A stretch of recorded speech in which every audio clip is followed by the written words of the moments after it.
Thanks, Bob. Jim. Yeah, Jim Brody. I'd just like to thank the panel. It was a very informative day, but I still think there's a lot of questions not answered, and especially in the methane side of things and how it's going to affect us in the future. And my question to you, probably Tony, who just mentioned you're going to be seeing Ian Macfarlane and Tony Burke in a couple of weeks, which are, do you think it's a bit early to be sort of making a decision that agriculture, or Australia, do you think we need more time to think about a lot of these issues? And I'm pretty sure people here, we're not skeptics. I think we're just conservative people, and I think we wanted probably a bit more information and before we join some ETS, either as just agriculture or the whole country, the rest of the country. Nicely put, Jim. So, Tony? In terms of agriculture, I think that, and in terms of two things, agriculture and a global scheme, or a global agreement, okay? The reality is that an agreement that doesn't include the US or China isn't going to be an agreement that matters. That's just the global power play, and both in terms of economics and in terms of greenhouse gas intensities. Okay, so you then have a look at it and you say, well, what is the position for the US? And the Waxman-Markey bill makes it very clear their position is that agricultural emissions, natural things like enteric ruminant methane is a natural process, okay, and they consider that it will not be included come hell or high water. As far as the US farm lobby is concerned, the methane component will be methane from manure lagoons at feedlots and confinement dairies, okay, and that's a genuine thing, and that probably should be captured. That's fine, there's no problem. Put a big tarp over the lagoon, process that. So their position is that the methane side from agriculture is not included. Nitrous oxide is probably a little bit open, but that's an intent, in terms of fossil fuel prices will drive that up anyway. You then come back to soil carbon offsets.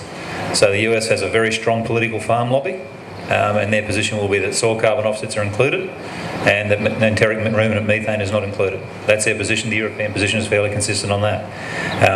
It's why when the gentleman before asked the question about the political side of it, Barnaby Joyce got asked if agriculture could have its emissions excluded, and for me personally I believe that the exclusion of methane from ruminants is a genuine and justifiable thing because it's a natural cycle. So my headspace is on that side. But if it's excluded from that part of it, and then you've got your nitrous oxide side excluded, the only thing that's left is carbon offsets, soil carbon offsets. Now, if that could be that's probably about the ideal position for agriculture, and that's the position the US are looking at. Okay, so I think that's what we should be trying to get in at the first stage.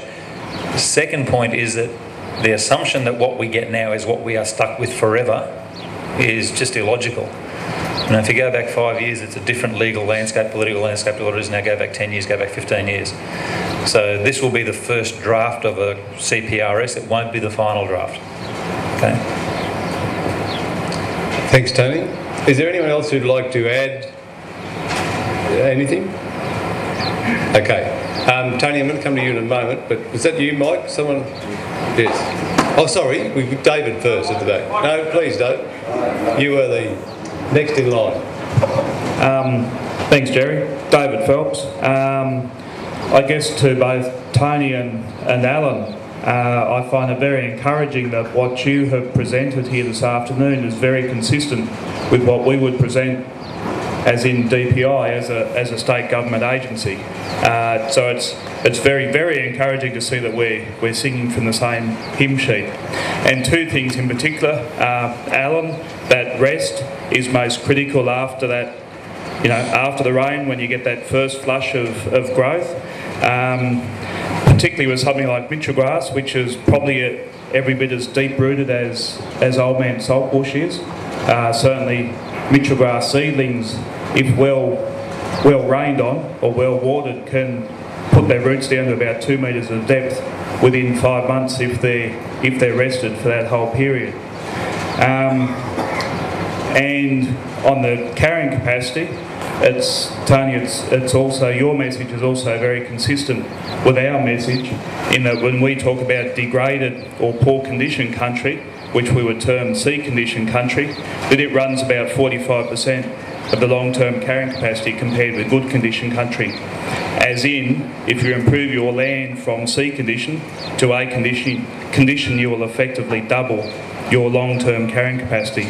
So I think it's very encouraging that all these stories and all this information is coming together quite nicely. And that in essence, I think if people can get their country into good condition and then graze to keep that turnover of roots happening, then the carbon sequestration in the soil should be basically at its peak. So it's been a great day. Well done to DCQ organising it, and well done to the panel. Thank you. Thanks, David. Working? Yep. Yeah, well, I'd like to thank you too. Like, I've got a lot out of this. But I guess I also have a challenge. Like, I think everyone here has taken something from you folk, probably quite a bit. But I could only urge you to realise the positions you have, how much good you can do for us by taking these messages to government and to what hopefully will filter back to the public and so forth, because like, we are isolated, we are a very soft target, and our industry groups and that, they try hard, but they are also struggling to get the message through. So if we could get the scientific community to basically say to governments and public, hang on, look, the science is not done here, like, we give these people a chance, like, let's see what works out, would be greatly appreciated. And I would wonder if you would mind just responding to what you think may be possible in that regard. Thank you. So in terms of taking messages somewhere for people from Western Queensland, gentlemen? Ring Barnaby. Seriously, ring Barnaby. If you get a chance, go and have a look at that Four Corners and just watch the energy when he was asked the question about would that be a good outcome, and he said his red car and flying wings little flippant remark. And then the next question was, do you think this will be negotiated through, yes or no? And he sort of looked down, looked up and said, is this going to air before or after the final conversation? And they said before. He said it won't get up. It was very interesting that he checked first when it was going to go to air. Okay, so there's a lot of little games being played there. In terms of taking messages somewhere, you are supposedly, according to the principal, his constituency. Okay, who's telling him we'd like this out, and this in? So that's what I mean in terms of there's a message. It's a policy thing. It's not a science thing. It's a political policy, this whole debate, and it's a case of the people who can influence the politicians are sitting on that side of the counter because there's more of you than there are on this side. Okay. Bob, did you have your hand up? Yeah, I'll add to that. I take on board the point that you're making, and clearly give a commitment that wherever I am in an opportunity to voice the concerns and opportunities that both set out here, I will. Having said that, I was just over in WA, and the Western Australians have a Minister for Regions now due to the last election, and they're able to swing a high proportion of the royalties that came out of the mining sector back into addressing infrastructure and other needs in the rural sector. Now, that was a very circumstantially driven outcome, but I think that, while the reference here is to Barnaby Joyce, I think there is also an increasing interest in the political arena to try and get a better regional representative. So I think burring up your local representatives and getting them to make an impassioned stand about representing the region is starting to rattle, if you like, a lot of the political silos that have existed before. You're spot on. You've got one vote, and down in the southeast corner they've got 1,000 votes. Are you going to get a 4-lane highway or some consideration of the issues that you face? Well, at 1,000 to 1, the chances aren't all that high.